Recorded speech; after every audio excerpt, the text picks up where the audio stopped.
টাকা পয়সা নাই আমার মক্কা মদিনা যাওয়ার, সালাম দিয়ে জানাই সালাম ওই নবীজির পাক রওজায়।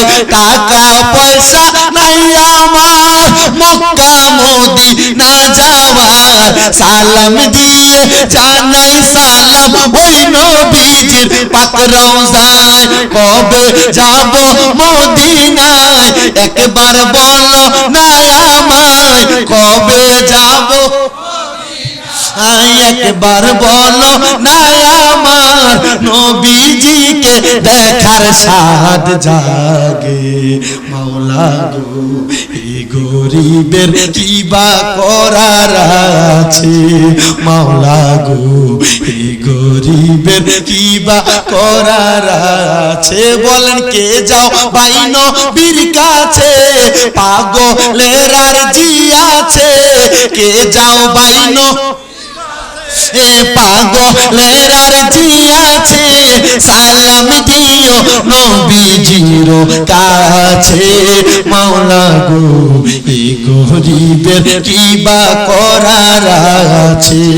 কত হাজি চলে যায় মক্কা আর ওই মদিনায়, কত হাজি ওই মক্কা আর ওই মদিনায় যাব কবে সে আশাতে আছে।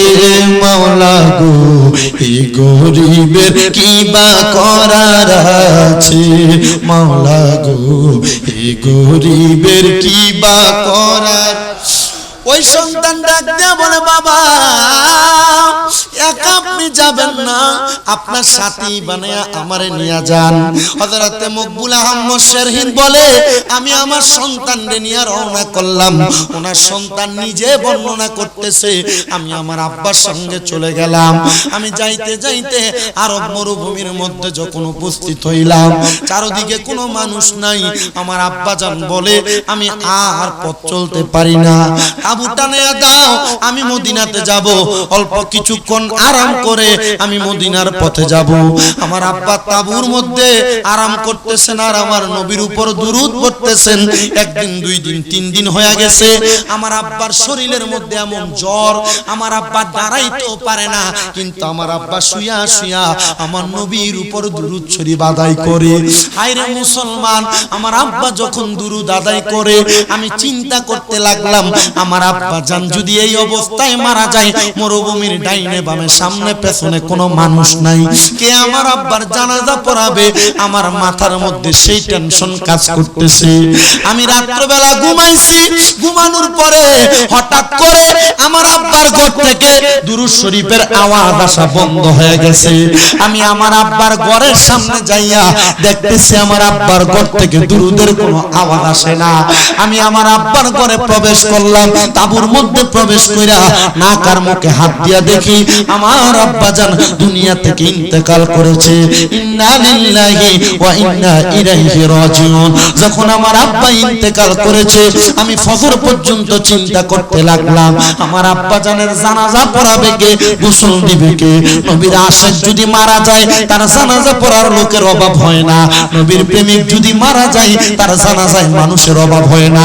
এটার একটা প্রমাণ আপনাদের রাঙ্গুনিয়ার সন্তান হযরত রুহুল আমিন হুজুর যখন ইন্তেকাল করেছিল মানুষের অভাব নাই, বড় মাহের আলেম ছিল। আমার মনে আছে আমি একদিন 5 মিনিটের জন্য হুজুরের সামনে বইসা হুজুরের পড়া শুনতে আমার মনটা দিছে। হাফেজ রুহুল আমিন হুজুর যখন ইন্তেকাল করেছে, ইন্তেকালের আগে আমি হুজুরকে সাথে নিয়ে এক স্টেজের মধ্যে 3টা মাহফিলে বয়ান করেছিলাম। আমার হুজুর আমাকে একদিন বলে দিয়েছে তুমি দুনিয়ার জমিনের মধ্যে অনেক সম্মানিত হতে পারবা। হুজুরের যে একজন ছেলে আছে খায়রুল আমিন হুজুর, উনিও আমাকে একদিন দোয়া করে দিয়েছে। আমি জানি ওনাদের দোয়াগুলা কবুল হবে। ওনার জানাজায় মানুষের অভাব হয় না, কারণ ওনাদের এলেমের কারণে, নবীর ইশক মোহাব্বতের কারণে ওনাদের জানাজায় মানুষ পাখির মতো ছুটে আসে। ওই সন্তান বলে আমি চিন্তা করলাম আমার আব্বা জানাজা পড়াবে কে? ফজরের ওয়াক্ত সুবহ সাদিক শেষ হয়ে গেছে। আমি হঠাৎ করে মানুষের আওয়াজ শুনতে পাইলাম। আমি তাবু থেকে বের হইয়া দেখি দলে দলে মানুষ চারদিক থেকে আমাদের তাবুর সামনে আসতেছে। আমি কোনো কথা বললাম না। মশক ভর্তি পানি নিয়ে আইসা আমার আব্বারে তারা নিজে গোসল দিয়েছেন, আমার আব্বার জানাজায় দাঁড়াইছেন, আমাকে সামনে দিয়ে বলে তুমি তোমার আব্বার জানাজা পড়াও। আমি পড়াইলাম, সবাই জানাজা পড়ায়া আমার আব্বারে ওই জায়গার মধ্যে দাফন করে দিয়েছেন। আপনাদের দোয়ার বরকতে আমি ওই মকবুল আহমদ শেরহিন্দের মাজার জিয়ারত করেছি ভারতে। আপনাদের দোয়া একবার দুইবার না 43 বার ভারতে মাহফিল আমি সফর করেছি।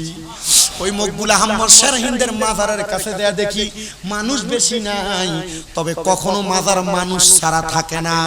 যখনই গেলাম যা দেখলাম একজন না একজন মানুষ মাজারটাকে জিয়ারত করে। যারা বলে মাজারে যাওয়া বেদাত, মাজারে যাওয়া ভণ্ডামি, মাজার করে এটা শিরিক বেদাতের কাজ, এরা জানে না দুনিয়ার কোন মানুষ যদি মাজারের কাছে না যায় আল্লাহর রহমতের ফেরেশতারা মাজার জিয়ারত করবে। মাজারে যাবেন, জিয়ারত করবেন, বলে হুজুর বেদাত শিরিক, সেজদা করবেন না, শিরিক হবে না। কথা বলেন। আলা হযরত তো বলতেছে তোমরা তোমার মাজারে সুমাও দেওয়ার দরকার নাই, কেন তোমার পাপী মুখ মাজারে লাগাও কেন? আলা হযরতের কথা না, যাও মাজারে। আমি আজকে গৌসুল আজমের দরবারে গিয়ে আসছি, তো আমি বলে আসছি আমার আম্মা অসুস্থ, আল্লাহ উনি যদি আপনার খাস বন্ধু হয়ে থাকে ওনার উসিলা আমার মারে মাফ করে দেন। আমি আল্লাহর কাছে দোয়া করছি, আমার বিশ্বাস